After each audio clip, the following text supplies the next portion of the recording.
Hello everyone, welcome to another video where I'm going to share some homeschool ideas. Part of the beauty of homeschooling is that you can cherry pick what you like and do it. So if you see any of this information that I'm sharing today, feel free to incorporate that into your homeschool life. And if you hate it all, you don't have to do it. That's the beauty, right? So I like to start off our day homeschooling with a morning basket. And I just got one of these big plastic tote things with the locking lid on it, and we have a very small space for homeschool storage, so I have 4 totes that we work out of and then a bookshelf, and that's basically it. So you don't need a whole room, but that's a whole nother video. So this is our morning basket. We normally start this at the breakfast table because my girls like to eat and my middle likes to eat very slowly. So if we waited until breakfast was all done and cleaned up, we wouldn't be starting school until after 9:30. And we like to try and get it all finished before lunch so that in the afternoon they can have their quiet time, they can play, I can work, and it just works out that way best for us. So I'll usually start off with some kind of read aloud, and it's really important to read to your kids. There's so many studies that have shown reading improves vocabulary, it helps them understand different things, and when you're reading to them, you can read above their level and they can listen. When they're reading, they need to be around their level so they can understand what they're reading and they're not making tons of mistakes and missing the whole point of the book. But when they're just listening, they can listen to pretty complex stories and sentence structures and still understand it at the same time. So this is one, we're part of CC, so this is one of the books that they have, and this is Exploring Insects with Uncle Paul. So we are going to start this year, and I was glancing through it the other day because today was actually our first day. I can't believe it's August already. So this is a story of this Uncle Paul talking about all kinds of things insect related, and there's lots of science things here. There's lots of things that you can do to bring science in, or you can just read the fun little story. So I normally read to them some kind of read aloud while they're finishing up breakfast. Then we also do some kind of kids devotional. I like this Veggie Tales one. We have all girls, so we have like princess ones and sister ones. Louis Giglio has 3 different books that we absolutely love. One's Indescribable. I can't think of the other 2 books right now, but those are all great devotionals to use. And then after we go through that, if we're still at the table, we will do some kind of little like calendar activity.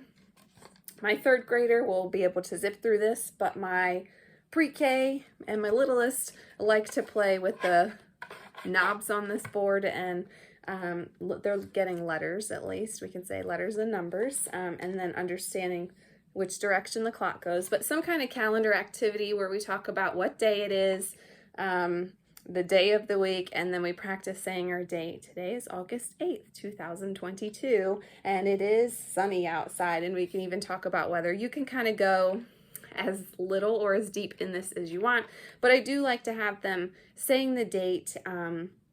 We don't do a lot of like headings on our papers like you would in school because we just don't.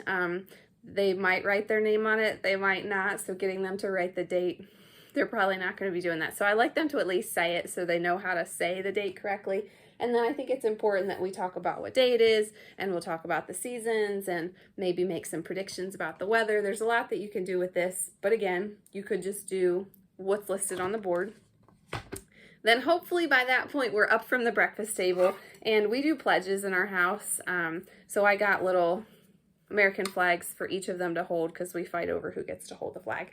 And we'll say our Pledge of Allegiance, and then we'll say our pledge to the Bible, and then my oldest will lead us in a morning prayer. We also do some memory work in the morning. Sometimes, if my middle is being super slow, we're still at the breakfast table, and we do CC memory work. So it's memorizing foundational little bits of knowledge week by week. So I will fly through this for the current week we're on and then review some of the past weeks. Maybe takes like 15 minutes or so. And then we work on some flashcards, whatever your child is working on at the moment. This was last year's addition cards. This year we get to bust out subtraction cards. You can buy these, but I had index cards and I can be a penny pincher at times. So yes, I wrote all of them out by hand. Crazy, I know. And that is basically it for our morning. Sometimes we will do some more with the clock. I have one of these little Judy clock things where you can see the little gears moving and the minute and the hour hand kind of work together. Sometimes we'll play a game or we'll talk about our weekend if it's a Monday. Sometimes they'll do a little writing activity. It just depends on kind of what we're doing at the moment, but the morning basket is how we start our day, and all of those things I just talked about is always in the morning basket. And then if you want to throw other things in there, you can. You could even do a little silent reading time if you wanted to. Sometimes if I'm cleaning up from breakfast and they've already brushed their teeth and stuff, I'll have them just read a book quietly before we start. There's so many options to what you can do. But I've just found that having a morning basket is helpful to get me started and to signal to them that, okay, we're officially starting our homeschool day. Because when you're homeschooling, school and home are all blended together. Sometimes we don't leave the house. Sometimes we're doing some school in the car. So there's not really that routine like, okay, I'm in school, my mom just dropped me off, it's time to work. So this morning basket kind of gives them that menu, that schedule to stick to what's happening and get them in that school mindset, that frame of mind. We also love to use essential oils, so I'll have my diffuser going. My daughter, my oldest, has a roller in her pencil case that she rolls on to help her focus. So all of these routines that we have in place help signal to our body that it is time to focus and it is time to learn, time to get started, because I hate dragging out school longer than it has to. I taught for 10 years and I saw how much time was wasted. So now I want to be super efficient with our time and make sure that we have plenty of time in the afternoon to do what we want to do and to have those fun experiences or that downtime, whatever it is for that day. One of the many blessings of homeschooling, right? So another thing I didn't mention is that it doesn't matter how old your kids are. You might have teenagers, you might have preschoolers. The morning basket can be adapted to be for all of them. So regardless of their levels and their abilities and their ages, you're starting out your school day as a family. And I just love that.